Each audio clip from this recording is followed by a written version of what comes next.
वाहतूक हत्या प्रकरणी अखेर वाल्मिक कराडवर मकोका अंतर्गत गुन्हा दाखल करण्यात आलाय।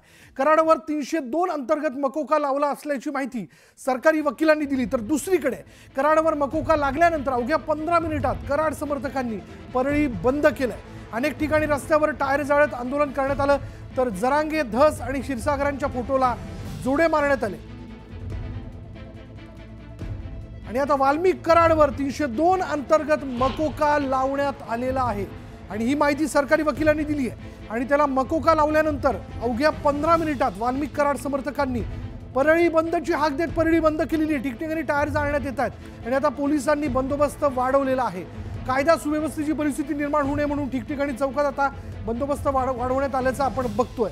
पण आता अनेक ठिकाणी रस्त्यावर टायर जाळत आंदोलन केलं जात आहे, तर जरांगे, धस आणि क्षीरसागरांच्या फोटोला जोडे मारण्यात आलेत। अधिक तपशील आपण जाणून घेणार आहोत। आमचे प्रतिनिधी सुरेश जाधव आपल्या बरोबर आहेत। सुरेश, फायनली 302 अंतर्गत वाल्मिक कराडवर मकोका लावण्यात आला आहे का?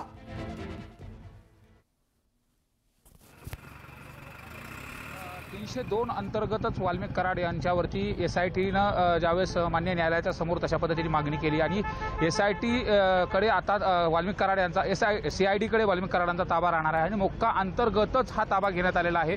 त्यामुळं वाल्मिक कराड यांच्यावरती फायनली 302 म्हणजे जो हत्येचा गुन्हा होता त्या हत्येच्या गुन्ह्या अंतर्गतच मोक्क्याची कारवाई झालेली आहे आणि आता त्या अनुषंगाने आता CID कडे वाल्मिक कराड यांचा ताबा आहे। CID आता त्यांना तपासासाठी घेऊन जाणार आहे आणि या संदर्भात आणखी उद्या देखील मान्य न्यायालयाच्या समोर हजर करून हत्येच्या प्रकरणामध्ये पोलीस कोठडीची मागणी केली जाऊ शकता का हे देखील पाहणं महत्त्वाचं आहे। मी परत एकदा न्यायालयाचा हे दाखवायचा परिसर दाखवायचा प्रयत्न करतो। अशा पद्धतीने मोठ्या संख्येने या ठिकाणी लोक जे होते ते लोक जमा झालेले होते। उत्सुकता लागलेली होती की नेमकी या प्रकरणामध्ये कशा पद्धतीने होते। खंडणी प्रकरणामध्ये वाल्मिक कराड यांना MCR झाला, 14 दिवसाची ही न्यायालयीन कोठडी देण्यात आली होती। मात्र त्यानंतर जे हत्येचा प्रकार घडलेला होता, जो खुनाचा प्रकार घडलेला होता, त्या संदर्भामध्ये आता मान्य न्यायालयाच्या समोर SIT आणि CIDच्या जे तपासी अधिकारी आहेत त्यांनी तशा पद्धतीची मागणी केली आणि त्यावरती आता कारवाई झालेली आहे। त्यामुळे एकंदरीत जर आपण बघितलं तर आता वाल्मिक कराड यांच्या आता खुनाच्या हत्येच्या संदर्भात देखील चौकशी केली जाणार आहे। त्या अनुषंगानेच जे मुख्याची कारवाई करण्यात आलेली ती अत्यंत महत्त्वाची आहे असं समजावं लागेल। विशाल, आता यानंतर परळीतली परिस्थिती नेमकी कशी आहे? कारण वाल्मिक कराडचे समर्थक आता ठिकठिकाणी आंदोलन करत होती, पण आता ही बातमी पुढे आल्यानंतर ते अधिकच आक्रमक होऊ शकतात।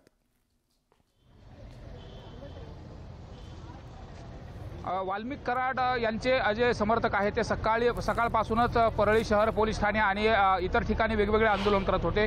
शोले स्टाईल आंदोलन केलं, टावरवरती चढून देखील आंदोलन केलं होतं। एवढंच नाही तर टायर देखील पेटवण्यात आलेले होते।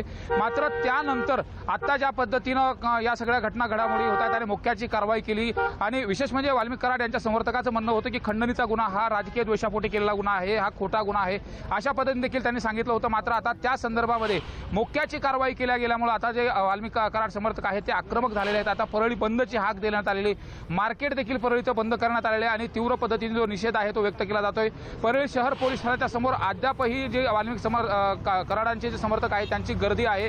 त्याचबरोबर आणि लक्ष्मीबाई टावर या परिसरामध्ये जे टावरवरती चढून आंदोलन सुरू आहे ते आंदोलन देखील सुरू आहे। त्यामुळे कुठेतरी परळीमधली जी परिस्थिती आहे ती संवेदनशील परिस्थिती आहे। त्यामुळे एकंदरीतच त्या परिस्थितीवरती देखील लक्ष ठेवून न्यूज 18 लोकमत त्याच्या संदर्भातले देखील अपडेट देणार आहे। मात्र न्यायालयाच्या समोर पुन्हा एकदा विशाल मी दाखवायचा प्रयत्न करतो की अशा पद्धतीने जी मोठी गर्दी आहे ती गर्दी जमा झालेली होती। वाल्मिक कराड यांच्या संदर्भात न्यायालयाकडून कुठला निर्णय दिला जातो हे ऐकण्यासाठी देखील मोठ्या प्रमाणात वाल्मिक कराड यांचे समर्थक आलेले होते आणि त्या अनुषंगाने पोलीस बंदोबस्त देखील तगडा ठेवण्यात आलेला होता। मात्र आता वाल्मिक कराड यांच्यावरती मुक्का अंतर्गत कारवाई केली। 300 जे हत्येचा गुन्हा आहे त्या हत्येच्या गुन्ह्यासंदर्भात देखील आता तपास केला जाणार आहे। विशेष म्हणजे जे तपासी अधिकारी आहेत, तपासी अधिकारी आणि CID वाल्मिक कराड याच्यावरती 302 अंतर्गत मकोका लावण्यात आलेला आहे आणि आता कराडचा ताबा जो आहे तो SIT कडे असणार आहे। CID कडनं हा ताबा जो तो SIT कडे देण्यात आलेला आहे आणि आता कराडला उद्या पुन्हा एकदा न्यायालयात हजर केलं जाऊ शकतं। पुन्हा एकदा जाऊयात आमचे प्रतिनिधी सुरेश यांच्याकडे। सुरेश,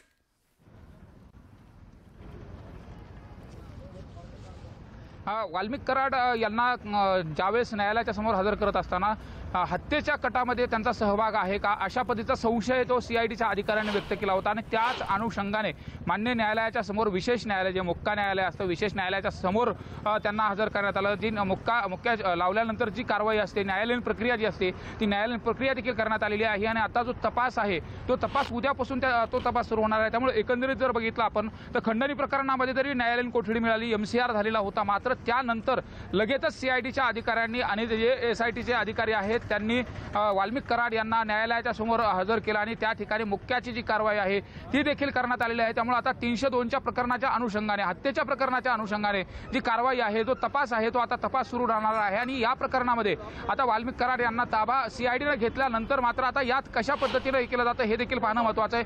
त्याचबरोबर न्यायालयाच्या समोर हजर केल्यानंतर जर या प्रकरणामध्ये काही पोलीस कोठडी मागणी केली जाऊ शकता हे देखील पाहणं महत्त्वाचं ठरणार आहे.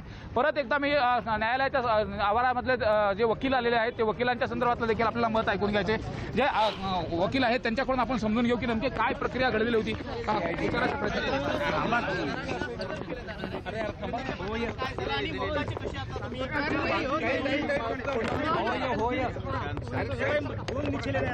मी इथं बोलून धरला एका हातात बोलतोय विचारा प्रश्न सीआयडी म्हणून पहिल्या तर खंडणीच्या प्रकरणात त्यामध्ये न्यायालयीन केल्याचं SITने स्पष्ट केलं. त्यानुसार कोर्टाकडून घेतलेलं आहे. उद्या पुन्हा कोर्टात हजर केलं जाईल आणि कशा पद्धतीची पुढची तुमची लढाई असणार? नाही, आता जे त्यांच्या PCR त्यांच्या CIDच्या कस्टडीमध्ये त्यांना घेतलेलं आहे दुसऱ्या गुन्ह्यामध्ये ते आम्ही चॅलेंज करणार आहोत. आणि तसे कुठलेही जर खंडणीच्या गुन्ह्यामध्ये जर आम्ही सकाळी पाहिलं की त्यांचा कुठलाही सहभाग आलेला नाही त्यांनी कुठल्या ग्राउंडवर घेतलंय काय घेतलंय ते काय ऍप्लिकेशन दिलंय आमच्याकडे आणखी कॉपी मिळाली नाही. उद्या त्याच्या प्रत मिळतील आम्हाला त्यानंतर ठरवू. पहिला वाल्मिक कराडांचा रिमांड कोर्टामध्ये होईल कारण वॉरंटसाठी जो अर्ज देण्यात आलेला होता तो मोक्का कोर्टानं मान्य केला, मंजूर केला आणि त्यानंतर प्रोसिजरल आहे तो प्रोसिजरल पार्ट आहे. त्यांनी ऍप्लिकेशन दिलं, त्यांना ऑलरेडी MCR दिलाय म्हणजे एका गुन्ह्यामध्ये दुसऱ्या गुन्ह्यामध्ये त्यांना प्रोडक्शनचा अर्ज मंजूर केलेला आहे. त्यांना उद्या कोर्टात हजर करतील. जे काही आपण उद्या जे अर्ज दिलेला आहे कुठल्या गुन्ह्यावर आम्ही ते उद्या कागदपत्र ज्यावेळेस आम्हाला मिळतील त्या कॉपी त्यावेळेस पुढची दिशा ठरवू. तुम्ही खंडणीच्या गुन्ह्यामध्ये जी डिफेन्सची बाजू कोर्टामध्ये मांडत होता त्यावेळेला सुद्धा 29 जे काही मे महिन्यातली केस होती त्यामध्ये सुद्धा तुम्ही लावून धरला तो संदर्भ की वाल्मिक कराडांचं मे महिन्याच्या केसमध्ये कुठेही उल्लेख नव्हता, नाव नव्हतं, तर या गुन्ह्यामध्ये आता कशा पद्धतीने टाकण्यात आलं हे षडयंत्र आहे. हो, आमचं तेच म्हणणं आहे की 29ला कुठल्या तरी आरोपीच्या विरोधात एक कंप्लेंट होती आणि जे काही दुसरी सिरियस झालेली 11-12ला जी आपण आज घरी आताची पिरियड त्याचा आणि याचा ह्या गुन्ह्याचा कुठलाही अर्थार्थी संबंध नाही. ओढून ताणून हे कुठेतरी त्याच्यामुळे तुम्हाला अगोदर सांगितलं की आम्हाला कागदपत्र मिळू द्या. कागदपत्र मिळाल्यानंतर आम्ही पुढची दिशा सांगू. नेमकं त्यांना कुठल्या प्रकरणामध्ये मोका लावलेला आहे? 302 मध्ये आहे का खंडणीमध्ये? आता आमच्याकडे त्या संदर्भात कुठलेही कागदपत्र नाहीयेत. उद्या ज्यावेळेस रिमांड मिळेल त्याच्यानंतर आम्ही त्याच्यात हजर होऊ. रिमांड मिळाल्यानंतर आम्ही बघूया त्याच्यात काय आता पुढची प्रोसेस काय असं त्यांना कुठे घेऊन गेलेले आहेत आणि त्यांना कधी CIDना विचारा ना, मला कसं सांगता येईल? काय प्रोसेस काय असेल? उल्लेख तुम्ही कोर्टामध्ये केला, नेमकं षडयंत्र का वाटतंय, त्याची कारणं काय आहेत आणि सध्याची बीडमधली परिस्थिती पाहता तुम्हाला काय वाटतं? त्याचं कारण असं की 29 त्यांचं म्हणणं आहे की 29/11ला यांना खंडणी मागितली गेली. 29/11 11-12 पर्यंत कुठलीही त्याच्यामध्ये तक्रार नाहीये आणि या संदर्भात मे मधली एक तक्रार आहे त्याच्यामध्ये कुठल्याही वाल्मिक कराडांचा त्याच्यामध्ये उल्लेख नाही. हे फक्त ओढून ताणून कोणा काहीतरी नाव इन्क्लूड करायचं असं आम्ही आर्ग्युमेंट केलेलं आहे. ते बघूया पुढे काय होईल. ते पुढे जसं जसं चालेल कायदेशीर प्रक्रिया होईल त्या दृष्टीने रिमांडसाठी डिफेन्सचे मुद्दे आता रिमांडसाठी डिफेन्स मी तुम्हाला तेच सांगितलं की आमच्याकडे रिमांड त्यांनी का मागणार आहे, त्यांचं कुठल्या आधारे त्याच्यामध्ये नाव इन्क्लूड केलेलं आहे या संदर्भात आमच्याकडे आता कुठलीही माहिती नाही, कुठले कागदपत्र नाहीत. आता ते SITच्या ताब्यात असतील का CIDच्या ताब्यात असेल? तेच म्हणलं तुम्हाला की आम्हाला या संदर्भात कुठलीही आता तरी माहिती नाही. कारण ज्यावेळेस प्रोडक्शन दिलं जातं त्यावेळेस आम्हाला कुठल्याही आरोपीला त्याच्यामध्ये वाईस नसतो. ज्यावेळेस रिमांड आणलं जाईल त्यावेळेस आम्ही उद्या त्याच्यामध्ये बघू काय सांगायचं. मात्र मोक्का अंतर्गत कशा पद्धतीने हे केलं गेलं आणि आज जे हजर करण्यात आलं होतं जे SITने जे काही दावे केले की आता गुन्ह्याच्या संदर्भात काही हात आहे का, कट आहे का? कुठलेही सकाळी तुम्हाला सांगितलं की ज्यावेळेस खंडणीच्या गुन्ह्यामध्ये असं सांगितलेलं गेलं की आम्हाला ह्या 103 BNS मध्ये जे खुनाचा गुन्हा आहे त्याच्यामध्ये यांचा सहभाग आहे का नाही या संदर्भात चौकशी करण्यासाठी पोलीस कस्टडी मागितलेली होती. त्यामुळे आतापर्यंत तरी तसं कुठलाही त्यांचा सहभाग आलेला नव्हता आणि सहभाग नाहीये. त्यांनी कुठल्या आधारे त्याच्यामध्ये घेतलेला आहे ते आम्ही आता सांगणं योग्य. ज्यावेळेस कागदपत्र कोर्टातून आम्ही काढू त्यानंतर पुढची प्रक्रिया तेच सांगतो तुम्हाला. आज आमच्या संदर्भात आम्हाला त्या कुठलीही माहिती नाही. मोका संदर्भात काही कागदपत्र आमच्याकडे नाही आहेत. CIDने जे काही प्रोडक्शन दाखल केलं त्या प्रोडक्शनच्या बेसवर मोका कोर्टाने त्यांना प्रोडक्शन मंजूर केलेलं आहे.